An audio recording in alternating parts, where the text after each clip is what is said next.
এ মুসলমান যুবক, কথাটা ভালো করে খেয়াল করো বন্ধু। আল্লাহর নবী আমাদেরকে কেমন ভালোবাসে এই কথাগুলো তোমাদেরকে বলে যাই, নইলে কাল হাসরের ময়দানে বলবো আল্লাহর নবী আমরা তো পড়ালেখা করি নাই, আমরা তো আরবি পড়ি নাই, আমরা তো স্কুল কলেজে পড়ছি, আপনাকে যে এত ভালোবাসতে হবে কোনোদিন জানি নাই, বুঝি নাই, আলেমরাও আমাদেরকে বলে নাই, আমাদের দোষ দিবা। এই কারণে বইলা যাই, হযরত জিবরাইলের চোখে পানি, আল্লাহর নবীর চোখেও পানি। আল্লাহ নবী ডাক দিয়া বলে, লিমা তাবকি ইয়া আখি জিবরাইল, ও ভাই জিবরাইল তুমি কাঁদো কেন? জিবরাইল আল্লাহর নবীর চেহারা মোবারকের দিকে তাকায় দেখে নবীজির চোখ দিয়া ঝরঝর করে পানি পড়ে। জিবরাইল ডাক দিয়া বলে, আল্লাহর নবী আমি কাঁদি আপনার জন্য, আপনি কাঁদেন কেন বলেন? আপনার এখন ইন্তেকাল হয়ে যাবে, আপনার মনে এমন কি কষ্ট? আপনি কি আপনার পরিবারের কথা মনে করতেছেন? আপনি কি আপনার সন্তানদের কথা মনে করেন, এই কারণে কান্না করেন? আল্লাহর নবী বলেন, না জিবরাইল, আমি কান্না করতেছি আমার এতিম উম্মতের জন্য। আমার ইন্তেকাল হয়ে গেলে আমার এতিম উম্মত গুলার কি হবে? আজকে যদি আমাদের নবীজি বেঁচে থাকতেন, আজকে যদি আমাদের নবীজি বেঁচে থাকতেন, তাহলে ফিলিস্তিনে একটা মুসলমানকে ইহুদিরা মারতে পারতো না। মায়ানমার থেকে কোন রাখাইন মুসলমানদেরকে বৌদ্ধরা খেদাইতে পারতো না। কলিজার টুকরা নবী যদি বেঁচে থাকতেন, ইরাকে একটা মুসলমানকেও মারতে পারতো না, সিরিয়ায় একটা মুসলমানকেও মারতে পারতো না। আল্লাহর নবী যতদিন পৃথিবীতে বেঁচে ছিলেন, নবীর চোখের সামনে কোনো একটা মুসলমানের গায়ে ইহুদি খ্রিস্টানরা হাত দেওয়ার সাহস পায় নাই। এই যে ইহুদিরা আজকে ইসরায়েলে আছে, এই ইহুদিদেরকে আল্লাহর নবী খায়বার থেকে বের করে দিয়েছে, জাজিরাতুল আরব থেকে ইহুদিদেরকে আল্লাহর নবী বের করে দিয়েছে, যে তোরা আমার উম্মতকে কষ্ট দিবি, তোরা আমাকে কষ্ট দিস, তোরা আমার উম্মতকে কষ্ট দিবি।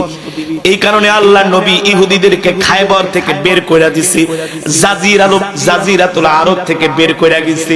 আল্লাহ রাসূলের হাদিস শোনো মুসলমান, আল্লাহর নবী 1450 বছর আগে তার হাদিসে বলছেন, আমার উম্মতেরা তোমরা সিরিয়ার রাজধানী দামেস্কে যায় বসবাস করো, তোমরা অস্ত্রে শস্ত্রে সজ্জিত হও, কারণ ইহুদিরা তোমাদের উপরে অত্যাচার করবে, হামলা করবে।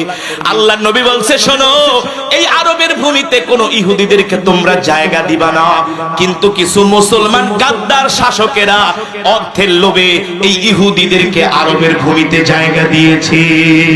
ঠিক কিনা বলেন? নাইলে আপনি বোঝেন, আজকে আমাদের মসজিদুল আকসা তারা দখল করে আছে।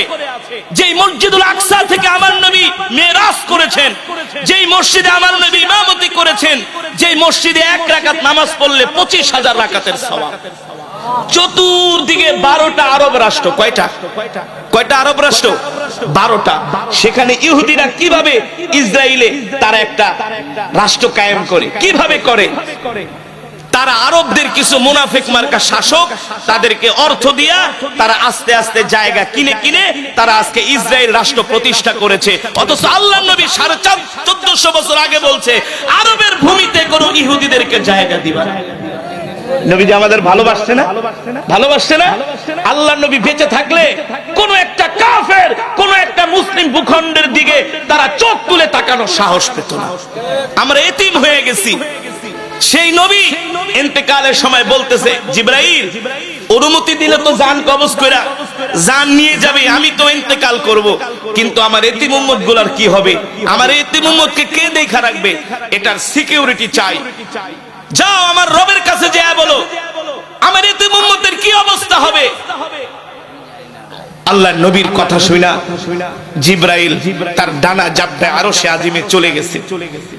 আল্লাহ তাআলা ডাক দেয়া বলে, জিবরাইল তুমি আসছো কারণ কি? বলে, আসবো না কেন আল্লাহ? আপনার বন্ধু তো জান কবজ করার অনুমতি দিচ্ছে না। বলে, কেন?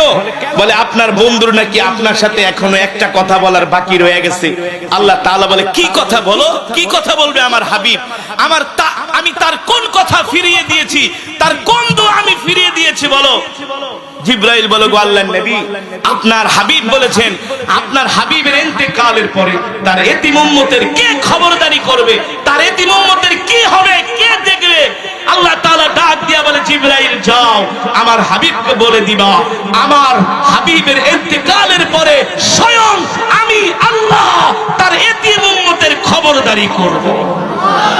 জোরে বলেন সুবহানাল্লাহ। আল্লাহর নবী আমাদেরকে আল্লাহ তাআলার কাছে জিম্মায় দিয়ে গেছে। কথাটা বোঝেন? আল্লাহ তাআলার কাছে আমাদেরকে জিম্মায় দিয়ে গেছে।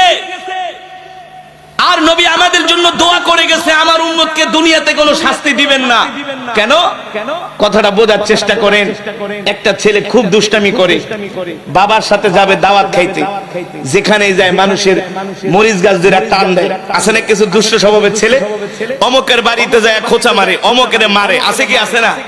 এখন মা সন্তানকে গোসল টোসল করে বাবার হাতে দিয়ে কয়, শোনেন বাচ্চাটারে নিয়ে যাইতেছেন দাওয়াত খাইতে, খুব দুষ্ট, কিন্তু অন্যায় করলো মাইরেন না। অন্যায় করলো কি মাইর করেন না, আমার সামনে আইসা আমার কাছে বিচার দিয়ে অথবা আমার সামনে শাসন করেন, আমার সামনে মাইরেন, একা একা মাইরেন না, মারলে তো আমি দেখবো না। আমার নবী কত দয়ার নবী। মুফাসসিরিন কেরাম বলে আল্লাহ নবী এই দোয়া করার কারণ হলো নবীতে এখন নাই। যদি আল্লাহ আমাদেরকে আযাব দেয় তাহলে কি নবীজি দেখবে? নবীজি কি আমাদের জন্য দোয়া করতে পারবে? কিন্তু হাসরের ময়দানে যদি আল্লাহ আমাদেরকে কোনো শাস্তি দেয় সেই সময় তো নবী উপস্থিত থাকবে। আল্লাহ তাআলাকে বলবে, আল্লাহ আমি আপনার কাছে আমার এই উম্মতের জন্য সুপারিশ করতেছি, আমার উম্মতটাকে মাফ করে দেন। ঠিক করে বলেন? কত দয়ার নবী, মায়ার নবী। আমাদেরকে নবী কত ভালোবাসে। আল্লাহু আকবার। আল্লাহ তাআলা বলে, ঠিক আছে যাও আমার হাবিবকে যে বলবা আমি রব তার উম্মতকে দেখা রাখবো। নাইলে আমরা দুনিয়াতে যে নাফরমানি করি কি করি না? আল্লাহর কোরআনের বিরুদ্ধে কথা বলি, আল্লাহর আইনের বিরুদ্ধে কথা বলি, আল্লাহর নিয়ামত খায়া আল্লাহর বিধানকে অস্বীকার করি, তবু আল্লাহ আমাদেরকে গজব দেয় না। কারণ কি? নবীর দোয়ার কারণ। কিন্তু এই কথা মনে করেন না আল্লাহ ছেড়ে দিবে, আল্লাহ ছাড়বে না, আল্লাহ ছাড় দিবে মাগার ছেড়ে চূড়ান্ত পর্যায়ে অবশ্যই আল্লাহ আমাদেরকে ধরবেন। ঠিক কিনা বলেন? এবার আল্লাহর নবী কাছে জিবরাইল এসে বলে, আল্লাহর নবী আল্লাহ তাআলা বলেছেন আপনার ইন্তেকালের পরে আপনার উম্মতকে আল্লাহ তাআলা নিজে দেখা রাখবে। সুবহানাল্লাহ। এবার আল্লাহর নবী জিবরাইলের চোখের দিকে তাকায় বলে, কান্দন কেন? কান্দি আপনার জন্য, আপনার ইন্তেকাল হয়ে যাবে, আজকের পরে আমি আর আপনাকে দেখব না। আপনার কাছে আমি ১৫০০ বার ওহী নিয়ে আসছি, আপনার কাছে আমি হাজার হাজার বার আসছি, আপনাকে দেখছি, আজকের পরে আপনাকে আর দেখতে পারবো না। এর চেয়ে কষ্ট আমার কাছে হতে পারে না। আল্লাহ নবী মালাকুল মউত আজরাইলকে ডাক দেয়া বলে, আজরাইল আমার জানটা কবজ করো। শোনো, মৃত্যুর যত যন্ত্রণা আমাকে দিও, আমার একটা উম্মতকেও মৃত্যুর যন্ত্রণা দিতে পারবে না। সুবহানাল্লাহ। আজরাইল বলে, ও আল্লাহর নবী আপনার যারা প্রিয় উম্মত হবে তাদের জান আমি এমন ভাবে কবজ করব, একটা শিশু সন্তান যেমন করে মায়ের স্তনের দুধ খেতে খেতে ঘুমায় যায়, ঠিক তেমন করে আমি আপনার প্রিয় উম্মতদের জান কবজ করব। আল্লাহু আকবার। এবার আল্লাহর নবী বলে, উম্মত তোমাদেরকে আমি তাইফের ময়দানে যেয়ে ভুলি নাই, তোমাদেরকে আমি মিরাজে যেয়ে ভুলি নাই, তোমাদেরকে আমি ইন্তেকালের সময় ভুলি নাই, তোমাদেরকে আমি হাসরের ময়দানেও ভুলবো না।